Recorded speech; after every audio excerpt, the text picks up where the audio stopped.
Imagine stepping into a world where wealth was measured not in stocks or banknotes, but in the vastness of gold, precious stones, and monuments that towered over the desert sands. The ancient Egyptians, under the rule of the mighty pharaohs, amassed riches that still boggle the mind today. Their empire spanned centuries, and their opulence became legendary, with the pharaohs not just as kings, but as gods on earth. This extraordinary status allowed them to amass fortunes that, by today's standards, would make even the wealthiest nations look modest. The wealth of Egypt was unparalleled. Pharaohs like Ramses II, Akhenaten, and perhaps most famously Tutankhamun, controlled vast resources, including immense quantities of gold, precious gems, and exotic materials. Gold, in particular, was abundant in Egypt, sourced primarily from the rich mines of Nubia to the south.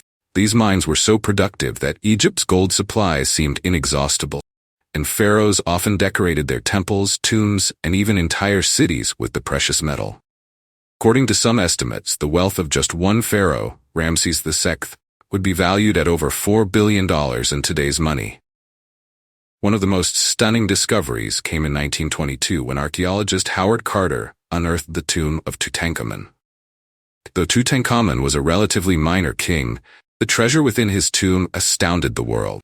The tomb contained over 5,000 artifacts, including a solid gold coffin, jeweled masks, and ornate furniture. Some experts estimate that the treasure alone would be worth over $700 million today.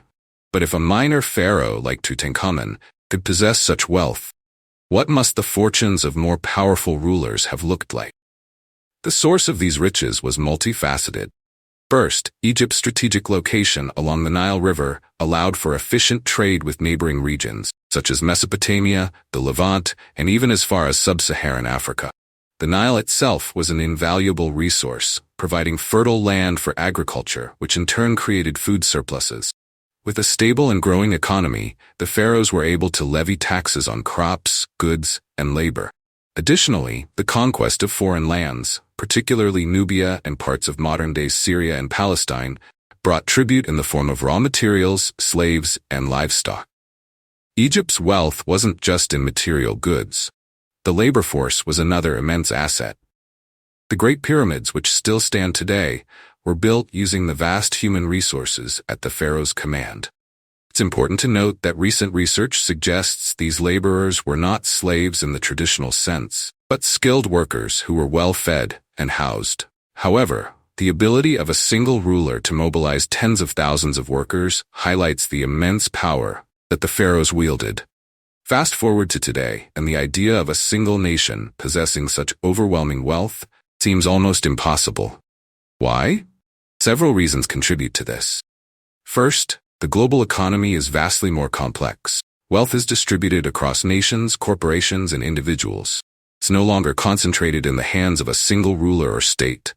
Resources like gold are no longer seen as the ultimate measure of wealth. Today, wealth is often represented in intangible assets like intellectual property, technology, and global markets. Additionally, modern governance, international laws, and economic systems prevent the extreme centralization of wealth seen in ancient Egypt. The development of democratic institutions, human rights, and global trade agreements means that no one country can exert the kind of dominance over resources and labor that Egypt once did. Furthermore, modern economic systems rely on innovation, services, and technology rather than solely on natural resources or manual labor, making the kind of wealth concentration Egypt experienced a thing of the past. Lastly, there's a moral and ethical shift. The kind of wealth Egypt accumulated was often through conquest, forced labor, and heavy taxation of the populace. In today's world, such practices are widely condemned. Nations are held accountable by the global community for exploiting labor or resources. In conclusion, the ancient Egyptians were able to accumulate extraordinary wealth through a combination of resource abundance, strategic trade, and an unmatched capacity to organize labor. However, in today's world, the nature of wealth has fundamentally changed. The riches of a single nation or ruler can no longer be built on the scale of ancient Egypt due to the complexities of modern economies, global governance, and ethical standards. Egypt's treasure troves remain a testament to a world where power, wealth, and resources were concentrated in ways unimaginable today.